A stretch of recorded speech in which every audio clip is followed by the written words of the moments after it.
So what I'm going to do is make carbon fiber doors. And the way I'm going to do it, the process, I'm going to make a mold of this door, a female mold. So now that I've cleaned and waxed everything, where any resin's going to be touching, I am going to take some clear packaging tape and I'm going to go over all of the edges, wherever there's any seams, any rubber molding, because I don't want resin getting in between the seams. It'll cause a big issue later. So when you first start learning about carbon fiber and wanting to do it, you're probably going to go on eBay or Amazon and look up rolls of carbon fiber and resin, and anything that has to do with the word carbon fiber ends up being expensive. It's overpriced, so they'll try to sell you carbon fiber resin, which is twice as much or 3 times as much as regular resin, and it's all the same stuff. Whether it's for fiberglass, whether it's for carbon fiber, it's still just a 2-part epoxy resin. And they do that for everything. If you want to buy a vacuum pump that's meant just for doing vacuum bagging for carbon fiber, it's more money than just buying a regular vacuum pump. Bleeder ply, they sell that.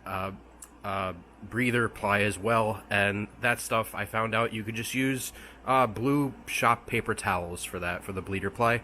And for the peel ply, I just take plastic drop cloth and a hole punch and punch a bunch of holes in it. And then if you want to buy mold release, they sell you special wax. It's not too expensive, but it's more expensive than just regular wax, which is what I use. And then for the PVL they sell, which is a mold release agent, some type of alcohol, what I use is Dollar hairspray. And you would think that's kind of counterintuitive because hairspray is meant to be sticky, but once hairspray dries, it leaves a film on here that things won't stick to. Now, resin, epoxy resin probably won't stick to paint as it is because it's non-porous and smooth, and you'll probably be able to peel it off. But the bigger the piece, the harder it gets, and the more chance of ruining your paint or your clear coat, or if it does get stuck, it'll rip off the paint with it. So everything I'm doing here, the taping up the seams, the wax, the spray wax cleaner, the hairspray, it's all just extra precautions to make sure that I don't mess up the paint when I do this, and that it's easier to remove the mold when I'm done.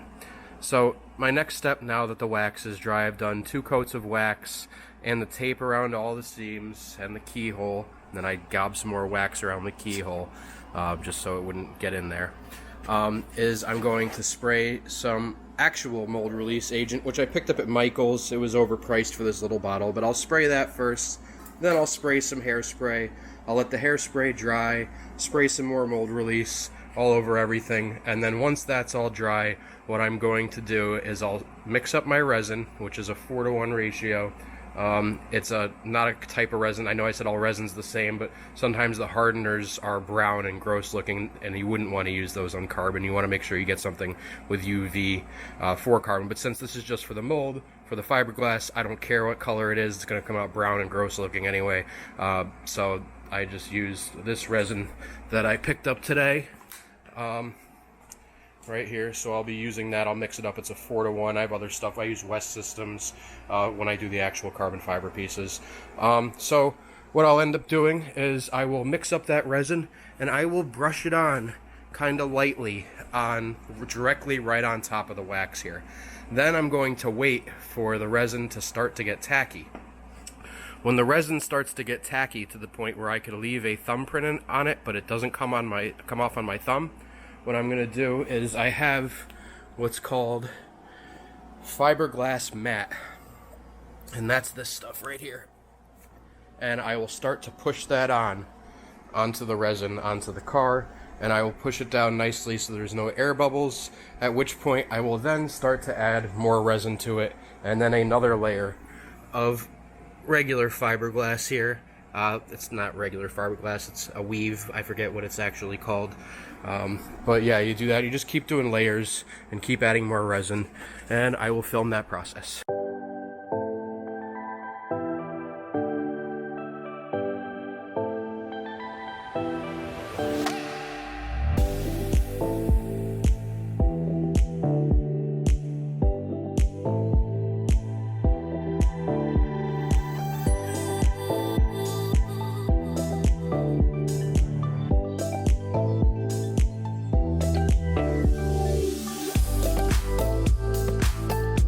Arts and crafts with NS Extras sucks.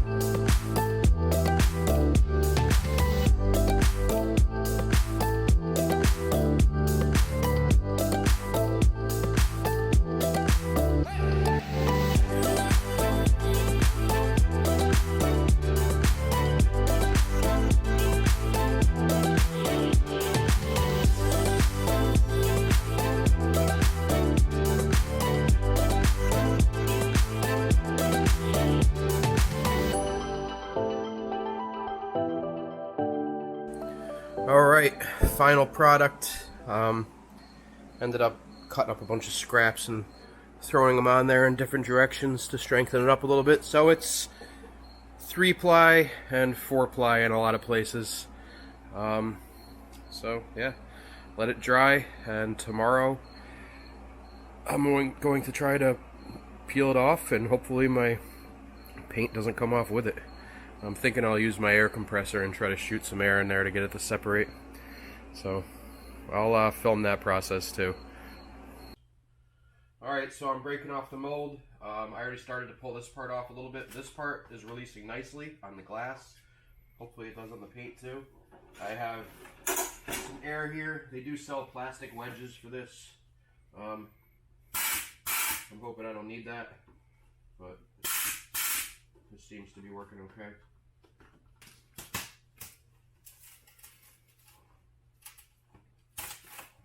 And then I hope that there's not a big mess on the paint. I know there's going to be some kind of mess, and hopefully I can get it cleaned off easily. Alright, so first time doing it was a complete disaster. I'm done trying to do things. That's how I feel right now. I'm pretty pissed.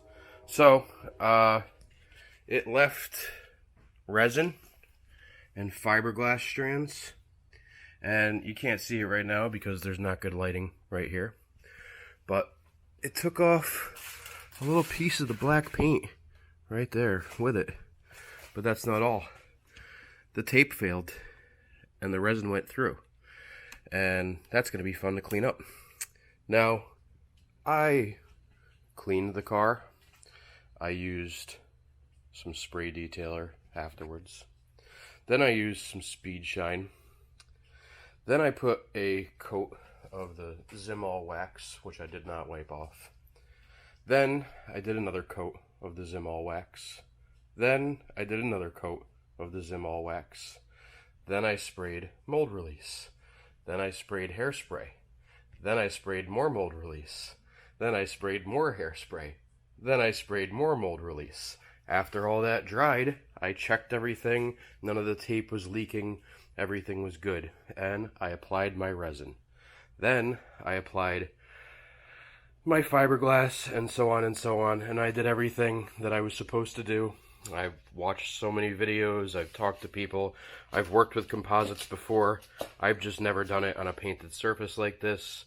But I was really under the impression that if I did everything correctly, it would be overkill and I would not have an issue. However, it lifted up a lot of paint and a lot of clear coat, and it's going to be hard to see it here, but you can see it on the mold. So I'm pretty pissed off. This sucks. Oh, and the mold sucks. I'm not blaming anybody for that but me, but there's voids. I went and I ordered that matte stuff because it's supposed to be more flexible for corners, but what they gave me was really, really thick matte. In fact, it was thicker and less pliable than the weave.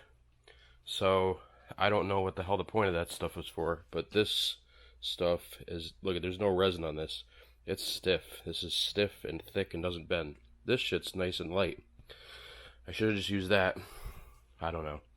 But yeah, paint clear coat with it's the NSX has candy red on it, so the clear has red mixed into it.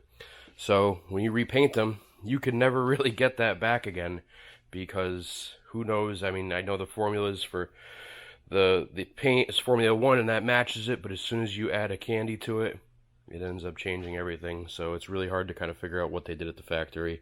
This car was all factory paint, and now it's not going to be anymore. So that sucks. Well, I guess that's not true. The bumper was repainted on the bottom lip. In fact, I think the whole bumper may have been. But the rest of the car was all original paint, and now that door is not going to be.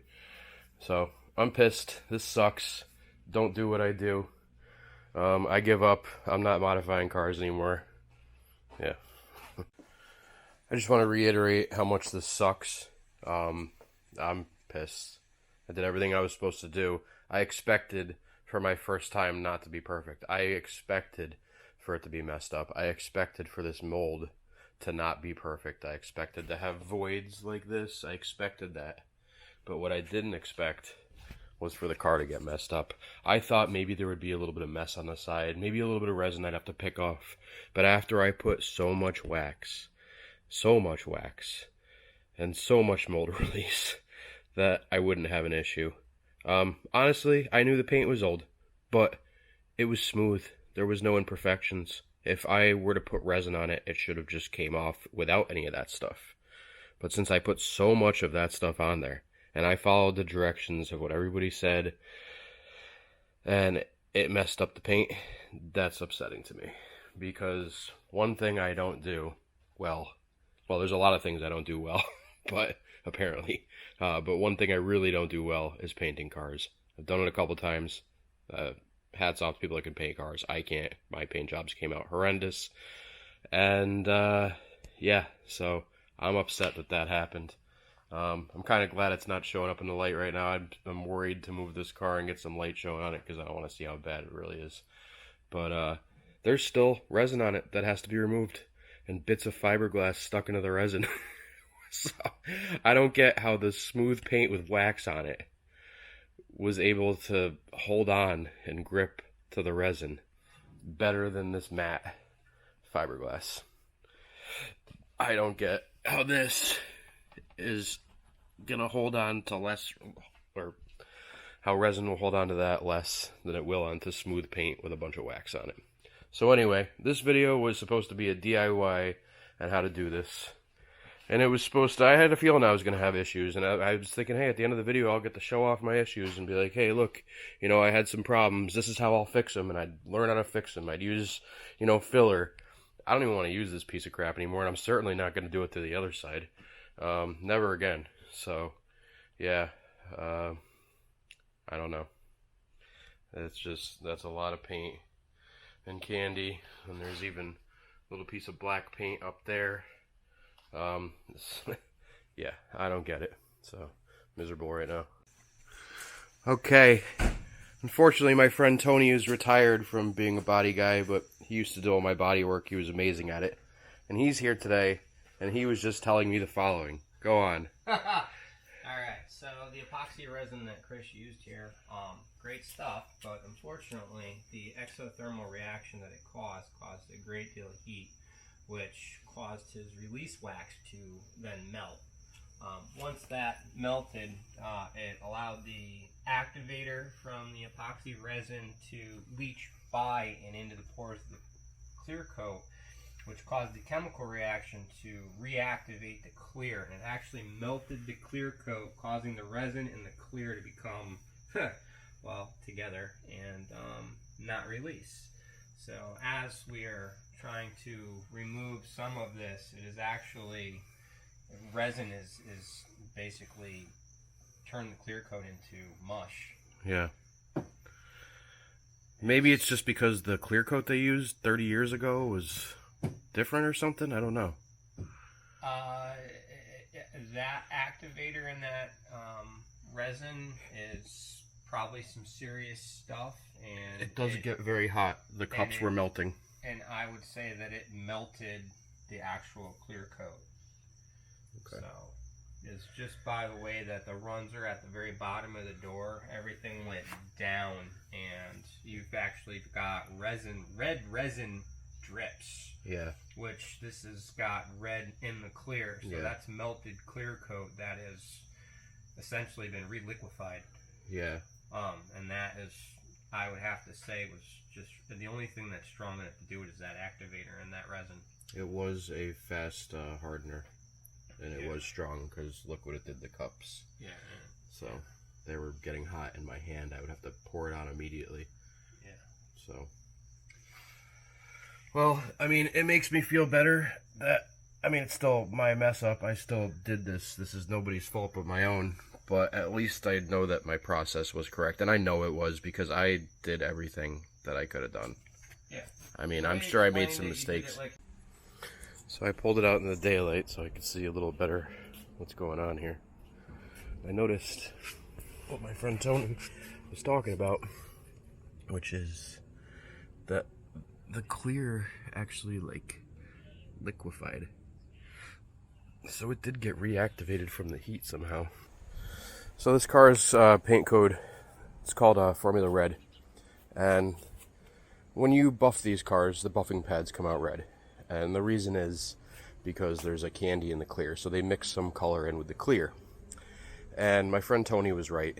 The clear did get reactivated because on my finger, you could see a little bit of red here mixed in with the resin. Now this is just resin that I was able to peel off, but parts of it, so there's like resin mixed in with the paint and there's paint mixed in with the resin. And then if you look down, where was it? There's a spot where you could actually see like a saggy run. I just pressure washed everything to try to get off what I could. Helped a little bit, got some stuff off. But yeah, there's like runs basically in the clear. And at first I thought they were resin, but they're not. Yeah, so somehow the resin getting hot, it did get very, very hot. I'll give you an example of how hot it got over here.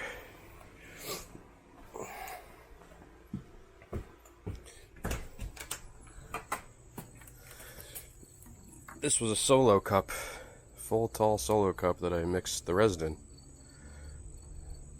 in. It just melted, smoked it. Same thing with this one. So yeah, stuff got hot. Unfortunately, I need to do this entire process all over again for the other side of the car. So before I do that, I want to make sure that I've covered all my bases this time. Apparently these mistakes that I've made after all that research didn't matter. So I need you guys to help me and tell me exactly where I went wrong. If you know anything about composites and you can see any errors that I made, please suggest them in the comments below so that I can go get the confidence I need to do this all over again. Thanks for watching. Don't forget to like and subscribe. I'll see you guys next time.